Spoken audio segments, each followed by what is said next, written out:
So in this new series of Livewire, we're looking at what I consider to be the most important teaching on Pais, which is the kingdom principles. For many, many years, we've always said really that we believe that what the world needs is not a new kind of program, but a new kind of person. And when Pais first started, we didn't have many of the different skill sets that we have now. Much of the teaching wasn't yet developed. But the one thing that Pais had in the early years were people who had a real character and the character of God, I would say. People would say you can tell people who are on Pais because they're committed, they're servant-hearted, they're at things, they're there early. It was all character traits that people talked about. And I think it's because of this teaching, partly, the kingdom principles. What I believe is that the way we enter the Bible has a big effect on the way we leave the Bible. When we read the Bible looking for just kind of a way to live a better life, then that's all we leave with, just life principles. If we enter the Bible looking for the same thing that everybody else is looking for, wealth, health, happiness, relationships, security, stability, then that's all and good, and the Bible has lots of great things to say on that, but that's all we'll leave with. We won't leave with the character of God developed within us that bears so much fruit in our lives. We'll just live the same way pretty much everybody else does. We'll seek the same things that the world seeks. We'll just do it the Christianized way. You know, we'll seek wealth, but we'll look to God to give us wealth rather than something else. That's not really what Jesus was talking about. He came to help us become more like him and reflect the Father. We're made in the image of God in order that other people can imagine God when they don't know what he looks like. So when I think about these things, it makes me ask the question, well, how does God do this? And what is God's purpose for us? And how does God develop that within us? So let me read this Bible passage that sets the stage, if you like, for the theme of the kingdom principles. Ephesians 6 says, "Finally, be strong in the Lord and in his mighty power. Put on the full armour of God so that you can take your stand against the devil's schemes. For our struggle is not against flesh and blood, but against the rulers, against the authorities, against the powers of this dark world, and against the spiritual forces of evil in the heavenly realms. Therefore, put on the full armour of God, so that when the day of evil comes, you may be able to stand your ground." The image there that comes to mind when I first read that many years ago was the image of a knight, this person putting on this physical armour of God. And I kind of like that theme because if you study what knights were supposed to be, they were supposed to be role models first and foremost. They were people who lived to a higher level, a higher expectation, a higher level of character than everybody else. Now, of course, the whole idea of knighthood got perverted, but that was the original idea. They were supposed to take an oath that was passed on to them.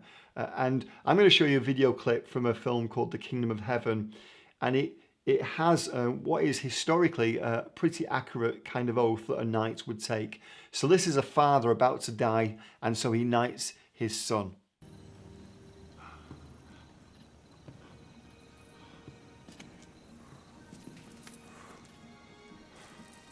Get on your knees.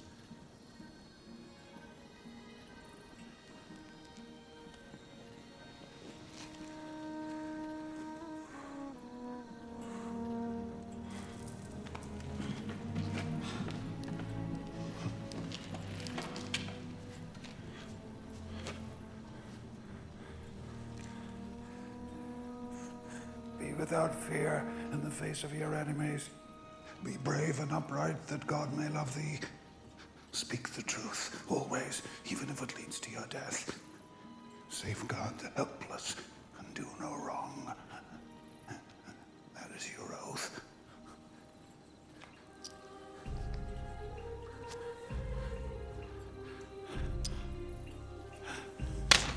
And that's so you remember it.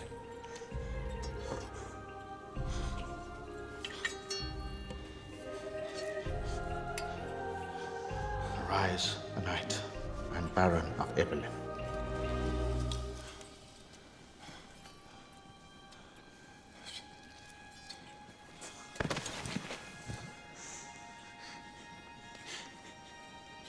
Defend the king. If the king is no more, protect the people. That clip inspires me because when I was 16, I looked into my ancestry and realised that on both sides of my family, there were connections to knights. On my father's side, I'm of course a Gibbs, and the word Gibbs goes back to a word that means bright hostage. So the Gibbs are from the north of England, but when you go further back, you find that they're from the Picts, which were a kind of land-based pirate, if you like, in the northeast of Scotland. If you ever watch some of the films where the Scottish tribes paint their faces blue, then that's where the bright hostage kind of comes from, and it's those kind of people I'm connected with. So when you look at my or the Gibbs coat of armour, it says firm of purpose, which is great. The question is, what's my purpose? And how can you be firm of purpose if you don't know what your king's purpose is? So on my mother's side, I'm part of the Munro clan, or at least my grandfather was. And the motto for them was dread God. So the Munro clan is quite an interesting clan. It can be traced back to 1039. The Munro clan became Protestants and were known as very loyal to their king. Particularly, there's a story of where they fought alongside Robert the Bruce in the 1300s. And the story of Robert the Bruce is really interesting because when Robert the Bruce died, he had his heart cut out and he asked for a worthy knight to take hold of it and to take it to the Holy Land. And this particular knight decided to do that, so he put it in a little casket. You can see a picture here of the casket. It's actually now buried in Melrose Abbey. But at the time, this heart, King Robert's heart, was placed in this little casket around the neck of this knight when he would go into battle. And so the story goes, one day he was fighting a battle and he was losing, and all his soldiers, his knights, were falling backwards. So he decided to take off the heart, hold it up to all his warriors and say, fight for the heart of the king. And then he threw it behind the enemy line. So of course, all the knights wanted to go and rescue this heart because it meant so much to them, because they loved that king, Robert the Bruce. And so they pushed forward, they attacked their enemy. A very inspiring moment, if you like, in history. So that's the two sides of my kind of ancestry. And you know, when I think about that, I think about fighting for the heart of our king. The question, of course, is what is in the heart of our king? What is in God's heart? And how do we enter the Bible to discover that? So think about that as you watch this next clip. Here the son that we saw earlier, knighted by the father, decides to do something amazing to help inspire the people in a city that is about to be attacked.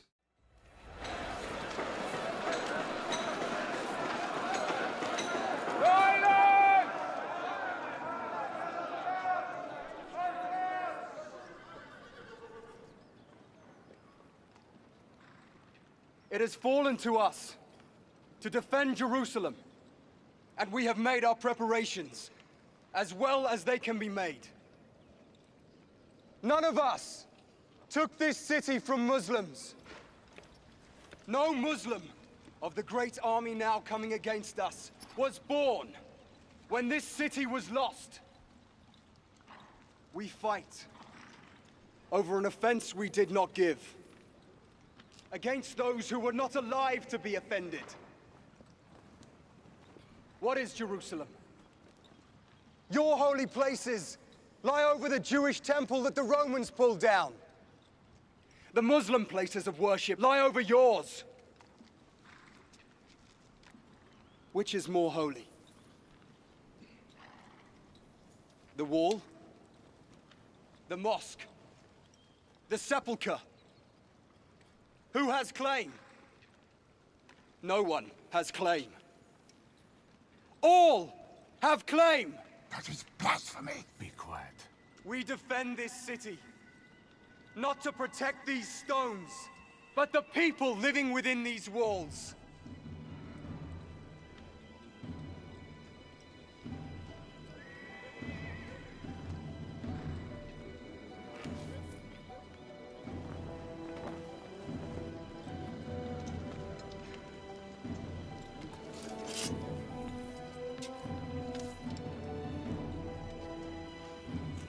My lord!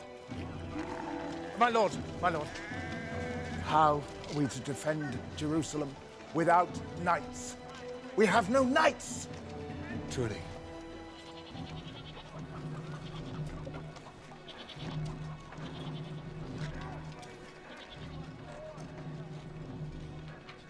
What is your condition? I'm servant to the Patriarch.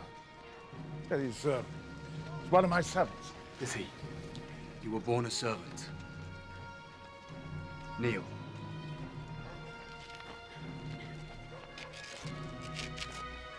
Every man at arms, or capable of bearing them, kneel!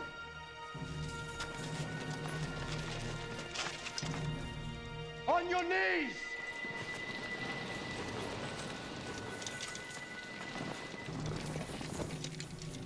Be without fear in the face of your enemies. Be brave and upright that God may love thee. Speak the truth, even if it leads to your death. Safeguard the helpless. That is your oath.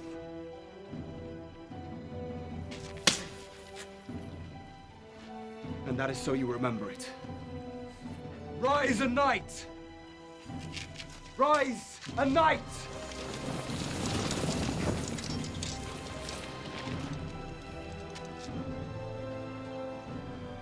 Master Gravedigger.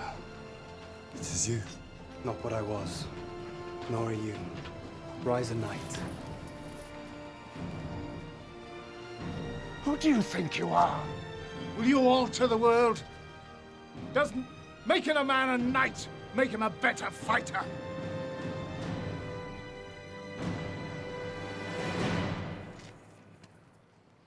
Yes. For me, I love that clip because it sums up so much of the gospel.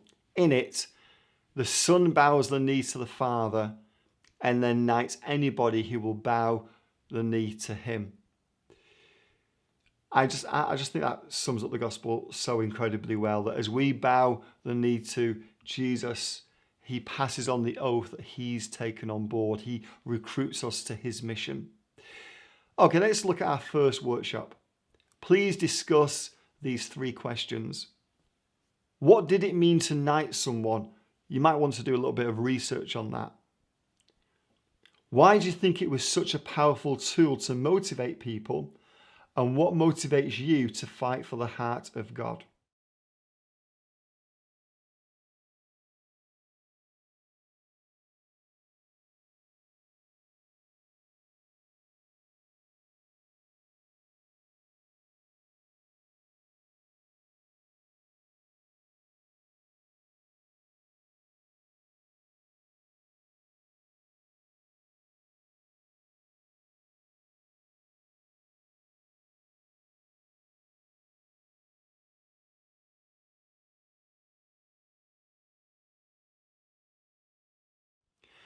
So let's look at what is in the heart of our King. Many Christians, I believe, live on a line. I'm going to put the line on the screen. At one end of the line, we ask the question, how far can I go before I get into trouble? And at the other extreme, we ask, what do I need to do in order to get a reward? In many ways, this line represents Halakha, and Halakha is the religious law, or the religious laws of the Bible, but also some of the man-made spiritual religious laws as well. And so we live our lives on this line, always trying to figure things out, work out how far we can go, always comparing ourselves quite often to others. Sometimes when we decide where we're supposed to be on this line, we kind of camp out there and we defend ourselves and we fight anybody else who has a different opinion. So when you think about this, you think about money. You know, some of the questions that line dwellers ask are questions like, well, do I have to tithe? And if I do tithe, how much should I tithe? A tithe was the biblical process of giving 10% of our income to the work of God. So Christians might say, well, do I have to do that? And if I do I tithe on my gross income, all the money I get? Or do I just tithe on the money I get after the government has taken its fair share? Another way of line dwelling is saying, well, what movies can I go and watch? Can I watch a PG movie or an R-rated movie or an 18-rated movie, as it might be in the UK? Which line? Where's too far? What do I need to do? Where's the rules apply? There are other areas as well. When you look at the line, you might think about revenge. You might think, well, if this person did this, then how much do I have to forgive? Even one of the disciples said to Jesus, well, how often should I forgive my enemy? Are you a line dweller? I'm sure in your heart you don't want to be, but when you think about the way you live your Christian life, could it be said of you that you live according to simply the rules of God? Or is there something within you that wants to live above the line and really seek the Father's heart? The cloud represents the presence of God. In my book, when I talk about this, I give references to how often the Spirit or the presence of God is represented or experienced in the cloud. So I use it to explain the heart, the motive, the purposes of God. You could say the cloud also represents not Halakha, but Haggadah. Halakha is the rules and regulations in the Bible. Haggadah are the stories or the parables or the metaphors, the analogies that sum up the spirit behind the law. In other words, why that law is there. So many of us, what we do is we commit to the laws, but we ignore the purpose of the laws. The Pharisees were famous for this, being great at keeping the law, but missing the point of the law, missing God's purpose, missing the spirit behind the purpose of the law. And the fact of the matter is that so often we as Christians just focus so much on these rules and regulations. So let me just show you a video clip. This is a video clip that came in recently from a guy who has heard this teaching several times, and he remembered what I talk about when I asked the question, how do you hypnotize a chicken? And you can just watch the video he sent to me recently. Hey, Paul Gibbs and everyone from the PACE Project. My name's Jared. I was on PACE for 3 years in Brazil, and I'm going to show you how to hypnotize a chicken.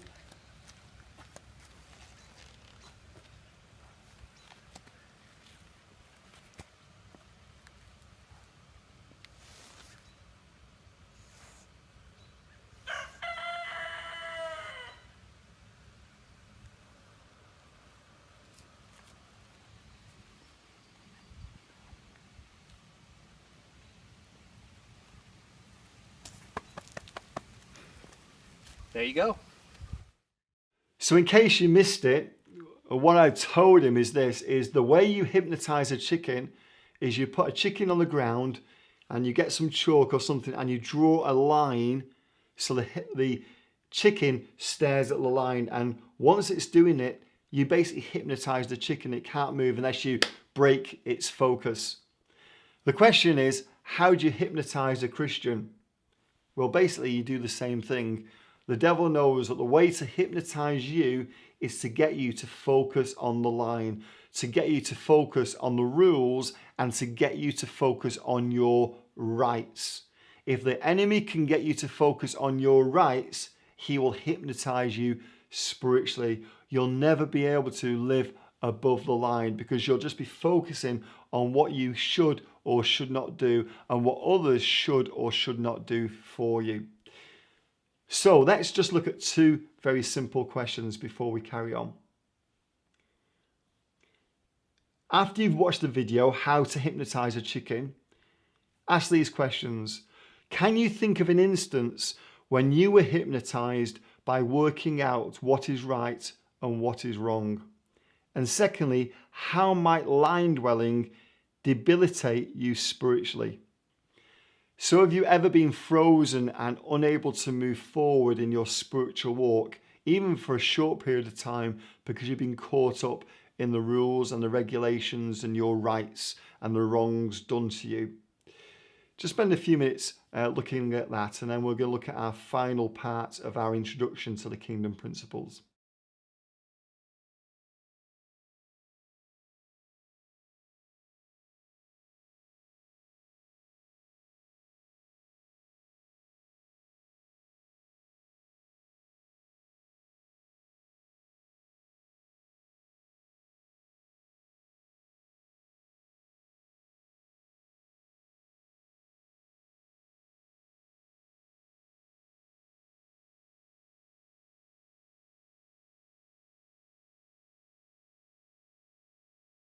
So the Kingdom Principles are obviously about principles of the kingdom, and as we move into this final section thinking about the power of principles, let me just start by sharing a couple of things that happened to me, particularly at school.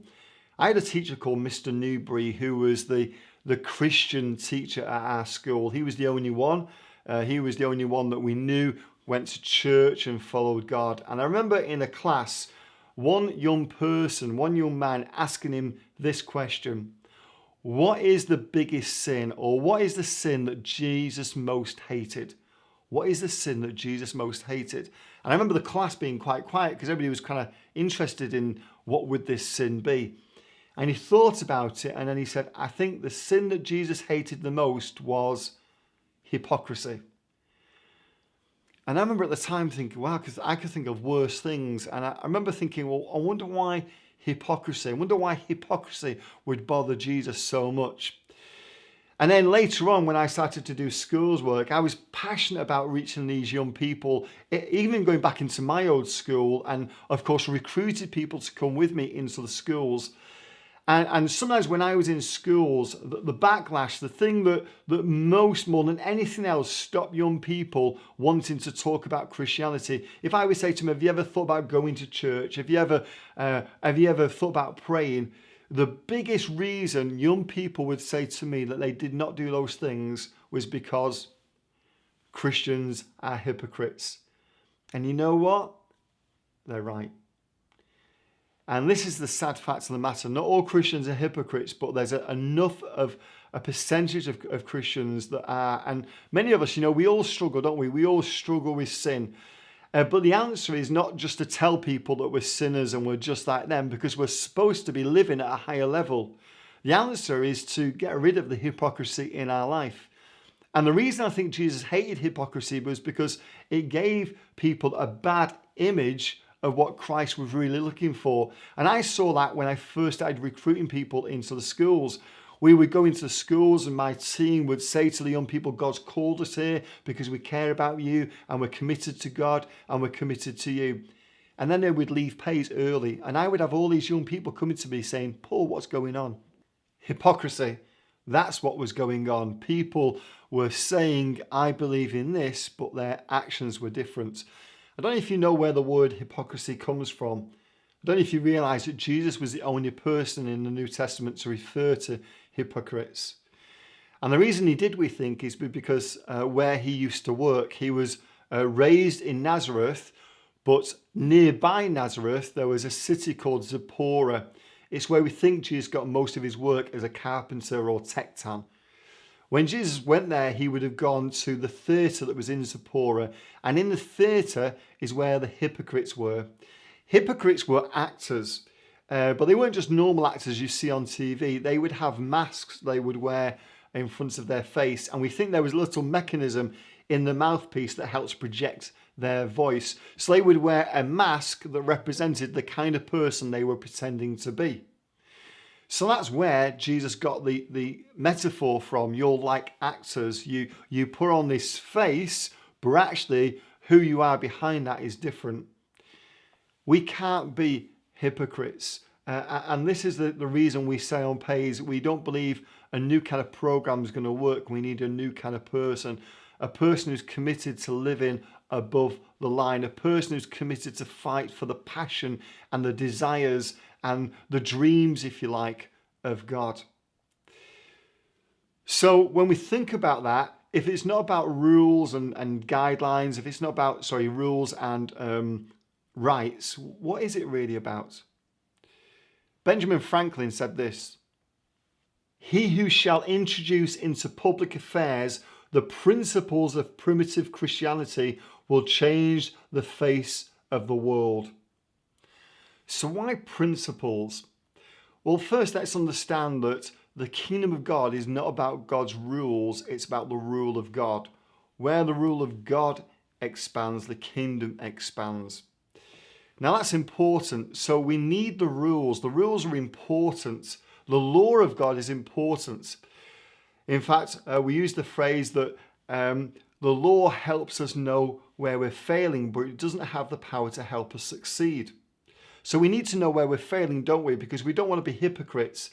And you're just as hypocritical if you say to somebody, well, I'm following Jesus. I have all these flaws, all these problems, all these things that are wrong with me, but I'm just like you. No, because God's called us to live to a higher level, to live as role models. He wants a new kind of person to demonstrate what a relationship with him looks like. So he needs us to obey the law. He needs us to read the law and the rules because they highlight in us where we're failing in order that he can help us. The problem is, though, that the law is a bit like a computer at a car mechanics. If you take a modern car into the car mechanics, they'll plug it into the computer and the computer will detect where the problem in the engine is. But it doesn't have the power to tell you how to fix the problem, or it doesn't have the power to actually fix the problem for you.